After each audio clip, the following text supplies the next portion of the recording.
اعوذ باللہ من الشیطان الرجیم بسم اللہ الرحمن الرحیم۔ پاک ہے وہ ذات جس نے ہم سب کو پیدا کیا، دیکھتی آنکھوں سنتے کانوں۔ موٹیو اسلام کی طرف سے آپ کو میرا سلام پہنچے۔ غازی علم دین شہید نے جوگی راجپال کو قتل کیا تھا۔ چٹا ان پڑھ لیکن نام کی سی علم دین۔ کسی نے بتایا کہ ایک بابا رو رہا ہے مسجد میں۔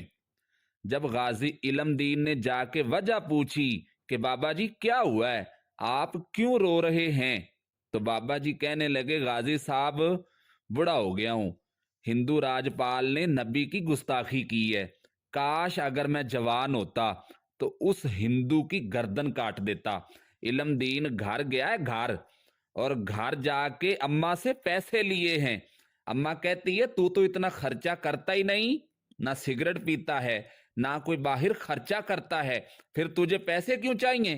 غازی صاحب نے وہ پیسے لیے، بازار سے جا کے خنجر خریدا، خنجر کپڑے کے نیچے چھپایا اور جا کے راجپال جوگی کو قتل کر دیا، اور انہوں نے خود جا کے تھانے گرفتاری دے دی۔ پہلے لاہور جیل میں رکھا۔ ایک درویش رہتا تھا میاں والی میں مجذوب، ساری زندگی بولا کوئی نہیں۔ محمد یوسف نے کتاب لکھی ہے غازی علم دین کے حالات پہ۔ جب ان کو خطرہ ہوا نا کہ لاہور جیل میں مسلمان لاہور جیل کی دیواریں توڑ کے غازی علم دین کو کہیں نکال کے نہ لے جائیں، تو اس ڈر سے ان بدبختوں نے غازی علم دین کو میاں والی منتقل کر دیا۔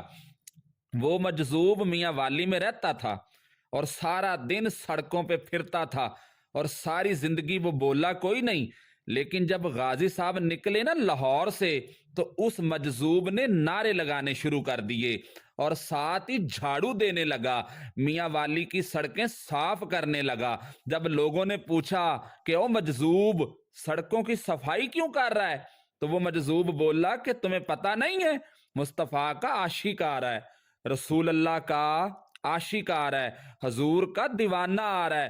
لوگ پوچھنے لگے کہ یار تو بولتا ہی نہیں، تو وہ مجذوب آگے سے کہنے لگا میں ہر کسی کے لیے نہیں بولتا، لیکن وہ بندہ ہی بڑا کمال کا ہے، اس کے لیے بولنا پڑ گیا ہے۔ تو پھر وہ مجذوب کہنے لگا کہ جیسے ایک میان میں دو تلواریں نہیں نہ رہ سکتی، اسی طریقے سے ایک شہر میں دو عاشق بھی نہیں رہ سکتے، یا تو وہ رہے گا یا میں رہوں گا۔ جب اس مجذوب نے یہ بات کہی، اس کے بعد ادھر غازی علم دین کی سواری میاں والی میں پہنچی ہے اور یہ مجذوب انتقال کر گیا۔ غازی صاحب جیل میں تھے۔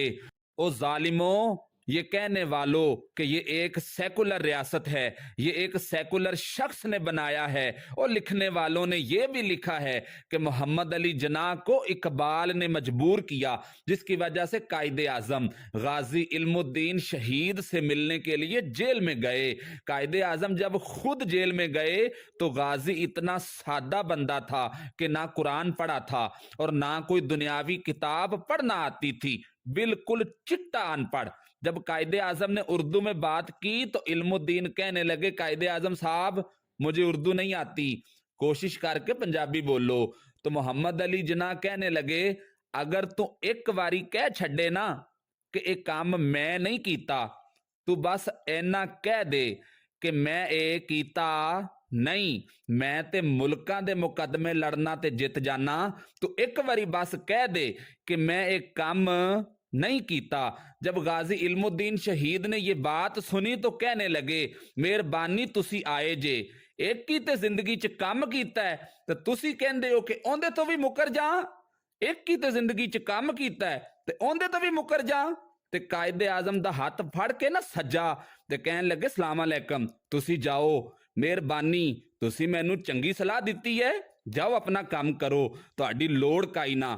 امیر جماعت اسلامی پیر محدث علی پوری چلے، تاجدار گولڑا حضرت شیخ وقت پیر مہر علی شاہ صاحب گئے ملنے، حضرت خواجہ شمس العارفین گئے جیل میں ملنے، تو غازی صاحب نے ہاتھ چومے اور کہنے لگے او سید زادو میں ان پڑھ ہوں، میں غریب بھی ہاں، اور تم میرے پاس ملنے کے لیے آ گئے ہو، بڑی بندہ نوازی کی ہے،